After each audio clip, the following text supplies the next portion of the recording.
ম্যাচটাকে কিভাবে দেখছেন স্পেন আর আর্জেন্টিনার? দুর্দান্ত ম্যাচ হবে, যেটাকে বলা যায় যে একদম শটে যেটাকে বলা হয় বাংলায়, একদম শিয়ানে লড়াই। The main man is Rodri, ওদের ক্যাপ্টেন, ফর্মার ব্যালন ড'র উইনার। ও এইবারের ওয়ার্ল্ড কাপে সব থেকে বেশি রান করেছে। হ্যাঁ, এটা আমি বলছি না যে স্প্যানিশ প্লেয়াররা অযথাই বা অকারণে ধরে বেড়াচ্ছে। লিওনেল মেসি অন দি হাইন্ডসাইড সব থেকে কম রান করা আউটফিল্ড প্লেয়ার। যদি আমি কৌশলগত খেলাটা খেলতে পারি, অযথা তো ধরে না কোনো প্রয়োজন নেই। দেখলাম যে ইয়েলো কার্ড ছড়াছড়ি। স্পেন কি এটা ম্যানেজ করতে পারবে? যখন স্পেনের বিরুদ্ধে খেলতে নামবে তখন কি আর্জেন্টিনা এত আগ্রাসী হবে কিনা? আমাদের ফ্রান্স আর ইংল্যান্ড ম্যাচটা নিয়ে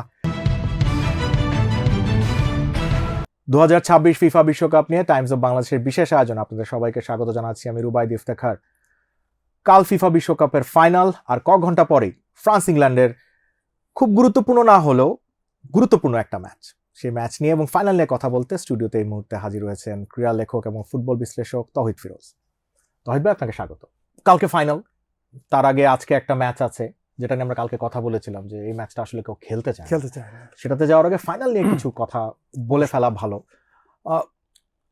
সেমিফাইনালের পর আর্জেন্টিনা একটু কম সময় পেয়েছে, কারণ স্পেনের দ্বিতীয়টা খেলেছে। স্পেনের সেমিফাইনালটা আগের দিন ছিল। এত বড় স্টেজে এটাকে একটা অ্যাডভান্টেজ মনে করছেন? কারণ অনেকে কিন্তু বলছে যে আর্জেন্টিনার জন্য আসলে এই প্রেসারটা থাকবে একটু। হ্যাঁ এবং না। অনেকে বলতে পারে যে হ্যাঁ, যেহেতু আর্জেন্টিনা ম্যাচটা পরে খেলেছে তাদের খেলোয়াড়রা কিছুটা ক্লান্ত, কিন্তু আবার অন্য দিক দিয়ে যদি আমরা দেশে দেখি, খেলাটা কিন্তু 90 মিনিটে শেষ হয়েছে। সুতরাং এটা একটা রেগুলার ম্যাচ, এটা একটা দিক আছে। আরেকটা দিক হচ্ছে যে আমি বেশ কয়েকদিন আমি বিশ্রাম পেলাম, সেটা কিন্তু হিতে বিপরীত হতে পারে অনেক সময়। আর্জেন্টিনা একটা খুব শক্ত একটা প্রতিপক্ষ ছিল ইংল্যান্ড, এবং এটা বেশ একটা যেটা বলবো আর কি কঠিন ম্যাচই ছিল। সেটা খেলে 2 দিন বেশ চাপ পেয়েছে, এতে আমার মনে হয় না কোনো একটা নেতিবাচক প্রভাব পড়বে, 1 নম্বর। আর 2 নম্বর হচ্ছে খেলোয়াড়রা কিন্তু প্রস্তুতি থাকবে যে, কারণ বেশি দিন যদি আমি বিশ্রাম নিয়ে ফেলি তাহলে কিন্তু আমাদের যে শারীরিক যে সিস্টেমটা, যে শারীরিক যে অবস্থাটা, সেটা কিন্তু অনেকটা নেতিয়ে পড়ে বা পরবর্তী খেলার সময় সেটা মানে সুইচ অফ হয়ে যায়। হ্যাঁ, সেটা এখন তো সুইচ অন অবস্থায় আছে। এখন তারা যে 2 দিন সময় পেয়েছে, আমার মনে হয় এটা যথেষ্ট ফাইনাল খেলার জন্য। আমার মনে হয় কোনো সমস্যা হওয়ার কথা না। ফাইনাল ম্যাচটাকে অ্যাকচুয়ালি অনেকগুলো অ্যাঙ্গেল বের হচ্ছে। Scaloni, de la Fuente, master and apprentice, Lionel Messi, Yamal, ওদের সেই ফেমাস ছবিটা, ওখান থেকে একটা ফিকশন মনে হচ্ছে। এটা তো আসলে বাস্তবে হওয়াটা খুবই ইমপ্রবাবল। অ্যাপার্ট ফ্রম অল দিস, আপনি ম্যাচটাকে কিভাবে দেখছেন স্পেন আর আর্জেন্টিনার? যে আচ্ছা, অন দ্য ফিল্ড ব্যাটল, এখন তো খেলার আগে অনেক আঙ্গিক থাকবেই, কারণ এই আঙ্গিকগুলো আসলে খেলার যে উত্তেজনাটা, এটাকে প্রচুর পরিমাণে বাড়িয়ে দেয়। কিন্তু যদি আমি খেলার দিকে যদি নজর দেই, শুধু খেলাটার দিকে, তাহলে বলবো হ্যাঁ, অবশ্যই এটা তো একটা দুর্দান্ত ম্যাচ হবে, যেটাকে বলা যায় যে একদম শটে যেটাকে বলা হয় বাংলায়, একদম শিয়ানে লড়াই। তো 2 ধরনের ফুটবল আমরা দেখব। একটা দেখব স্প্যানিশ, তাদের ঠিকই থাকা বেসড ফুটবল, যেটা সামনে কিন্তু ফ্রান্স নাস্তানাবুদ হয়েছে সেমিফাইনালে। আর আমরা দেখবো ল্যাটিন ম্যাজিক, যেটা ল্যাটিন জাদু, যেটা হচ্ছে আর্জেন্টিনার খেলা। আর অবশ্যই আমরা যেটা দেখতে চাইবো সেটা হচ্ছে, যেটা আমরা এতদিন দেখে এসেছি, সেটা হচ্ছে আর্জেন্টিনা যে লাস্ট শেষ 25 মিনিটে তারা যে মরণ কামড়টা দিয়ে থাকে, যেই প্রতিপক্ষের উপরে যে বিশাল চাপ সৃষ্টি করে থাকে। সুতরাং এটা একটা হাড্ডাহাড্ডি লড়াই হবে, জমজমাট একটা খেলা হবে, এটুকু আশা করতে পারি। স্পেন, আপনি বলছিলেন যে পাসিং ফুটবলটা খেলে, ঠিকই থাকে, আমরা জানি। ওদের বল পজিশন রেকর্ড কিন্তু এই ওয়ার্ল্ড কাপে সব থেকে ভালো, সব থেকে বেশি সময় ওরা বল ধরে রেখেছে। And the main man is Rodri, ওদের ক্যাপ্টেন, ফর্মার ব্যালন ড'র উইনার। ও এইবারের ওয়ার্ল্ড কাপে সব থেকে বেশি রান করেছে, সব ম্যাচ মিলে 83 কিলোমিটার, একটু বেশি। লিওনেল মেসি অন দি হাইন্ডসাইড সব থেকে কম রান করা আউটফিল্ড প্লেয়ার। এই কন্ট্রাডিকশনটা কিভাবে দেখছেন? আসলে এই যে লিওনেল মেসি যে দৌড়ায় না, এই কথাটা কিন্তু ইদানিং বেশ উঠে আসছে যে সে তো বেশি দৌড়ায় না। এখন প্রশ্ন হচ্ছে, অযথা দৌড়াবো কেন? যদি আমি কৌশলগত খেলাটা খেলতে পারি, অযথা তো ধরে না কোনো প্রয়োজন নেই।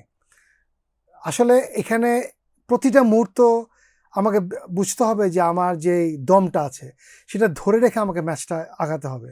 ম্যাচটা যদি 90 মিনিটে শেষ হয় ভালো, নাহলে আরও 30 মিনিট, নাহলে পেনাল্টি। সুতরাং শক্তিটা ধরে রাখতে হবে। অযথা আমি যদি এলো পাতারি দৌড়ে বেড়াই, হ্যাঁ এটা আমি বলছি না যে স্প্যানিশ প্লেয়াররা অযথাই বা অকারণে দৌড়ে বেড়াচ্ছে। মেসি বুঝতে হবে, প্রথম কথা হচ্ছে গিয়ে তার বয়সটা, 39 দ্বিতীয় কথাটা হচ্ছে যে অযথা ছাড়া দৌড়াদৌড়ি করার প্রয়োজন নেই। কৌশলগত যেখানে দৌড়ানো দরকার ঠিক সেখানে দৌড়ালেই হবে। এইটা কিন্তু শুধু ওয়ার্ল্ড কাপ না, অনেক আগে আমাদের বাংলাদেশের যে কোচ ছিলেন, একজন কোচ ছিলেন এখানে, জর্জ কটন। তো তিনি এই কথা বলতেন যে যখন বলের যে গতি সেটা দেখে তুমি বা খেলোয়াড়ের তার দৌড়ানোটা উচিত বা তার মুভমেন্টটা করা উচিত। বল আস্তে আস্তে সে যদি আস্তে আস্তে ধীরে লয় গিয়ে পৌঁছতে পারে তার জায়গায়, তাহলে ওইভাবে যাক। তাকে তো অস্থির হয়ে গিয়ে খামাখা পরিশ্রান্ত হয়ে ক্লান্ত হয়ে যাওয়ার দরকার নাই। সুতরাং মেসির বিরুদ্ধে এই যে অভিযোগটা, এটা ধোপে টেকবে না। রাইট। তহিদ ভাই, আরেকটা ব্যাপার, Spain probably one of the few European size যারা ফিজিক্যাল ফুটবল খেলে না। ওদের যারা ফুটবলার্স রয়েছেন মাঠে সবাই কিন্তু ফিজিক্যালি ইন্টিমিডেটিংও না, খুব একটা লম্বাও না, চওড়াও না, মাঠে অত অ্যাগ্রেসিভও থাকে না। হ্যাঁ, with the ball they are very aggressive. On the hind side আর্জেন্টিনাকে কিন্তু আমরা দেখেছি ইজিপ্ট ম্যাচে, সুইজারল্যান্ড ম্যাচে, স্পেশালি ইংল্যান্ড ম্যাচের ফার্স্ট 30 মিনিটস, লাস্ট 20 মিনিট খেলাটা ফিজিক্যাল হয়ে গিয়েছিল, সংঘর্ষ হয়েছে মাঠের মধ্যে, ধাক্কাধাক্কি হয়েছে, আমরা দেখলাম যে ইয়েলো কার্ড ছড়াছড়ি। স্পেন কি এটা ম্যানেজ করতে পারবে? এখন প্রশ্ন হচ্ছে, কথা হচ্ছে যে যখন স্পেনের বিরুদ্ধে খেলতে নামবে তখন কি আর্জেন্টিনা এত আগ্রাসী হবে কিনা? ইংল্যান্ড, এটা খেলার বাইরেও কিন্তু এখানে অনেক ধরনের সমীকরণ রয়েছে। সুতরাং আগ্রাসী হওয়াটা এখানে অস্বাভাবিক কিছু না। আমরা দেখেছি ম্যাচের পরে একটা ঘটনা নিয়ে খুব আলোচনা হচ্ছে এখন, একটা বিশাল ব্যানার যেটা নিয়ে আর্জেন্টিনার খেলোয়াড়রা যে দাঁড়িয়েছেন সেটা নিয়ে কিন্তু বেশ আলোচনা, বিতর্ক, দুভাগ হয়ে গিয়েছে। এফএ কমপ্লেইনও করেছে, কিন্তু আমেরিকা যে সরকার তারা বলেছে এটা আর্জেন্টিনার তাদের অধিকার, যেহেতু এটা আমেরিকা, এখানে তাদের বাক স্বাধীনতা রয়েছে, তারা বলতে পারে। সুতরাং ইংল্যান্ডের সাথে ম্যাচে তাদের যে আচরণ, সেই আচরণ দিয়ে আমরা কিন্তু এই ম্যাচটা বিচার করতে পারবো না। যে আমার মনে হয় এখানে প্রতিপক্ষ ভদ্র হলে ওরা মনে ভদ্রই খেলবে। আমি এই জিনিসটাও দেখছিলাম তো ভাই, যে আসলে স্পেন এবং আর্জেন্টিনার মধ্যে সিমিলারিটিস অনেক বেশি। ও স্কালোনি মায়োরকায় থাকে, ওর ফ্যামিলি স্প্যানিশ। একদম। মেসি আর্জেন্টিনায় বড় হয়েছে 13 বছর বয়সের পর থেকে, ম্যাক্সিমাম প্লেয়ার স্প্যানিশ লিগে খেলে। এদের মধ্যে কি মানে এরকম ফাইনালের আগে আসলে আরেকটু বেশি এনমসিটি থাকা জরুরি না? এখানে আসলে সেটা একদম একদম এখানে আসলে সেই পরিমাণে এনমসিটিটা নাই, হ্যাঁ শত্রুতা বা সেই ধরনের একটা দ্বন্দ্বটা নাই, হ্যাঁ যুদ্ধাংদেহী যে মনোভাব সেটা কিন্তু নেই। অনেক বেশি ফ্রেন্ডলি। হ্যাঁ হ্যাঁ, এটা একটা বন্ধুসুলভ খেলা হতেই পারে। এটার মধ্যে হয়তো আমরা সেই ধরনের ফিজিক্যাল খেলা বা সেই ধরনের যে ট্যাকল, এগুলো হয়তো আমরা দেখবো না, আমার মনে হয় না। রাইট। আচ্ছা, ফাইনাল নিয়ে তো কথা হলো, এবার একটা যেটাকে বলে যে একেবারে ইগনোর যে চাইল্ড, ওকে নিয়ে একটু কথা বলি, আমাদের ফ্রান্স আর ইংল্যান্ড ম্যাচটা নিয়ে। How do you see it? Alternate 11 নামাবে না আসলে দুটো দলই they will go for it? আসলে প্রথমবার আজকে আমি বিবিসি দেখছিলাম, সেখানেও এটা নিয়ে অনেক কথা হচ্ছিল। তবে কোন খেলোয়াড়দের নামানো হবে বা কাদেরকে বসানো হবে, কাদেরকে বিশ্রাম দেওয়া হবে, এই ব্যাপারে কোনো কথা বলা হয়নি। আসলে এখনো ইংল্যান্ড যে কোচ, তিনি এখনো সমালোচনার মুখে, শকটা থেকে বেরোতে পারেনি। না, শকটা বেরোতে পারেনি অবশ্যই।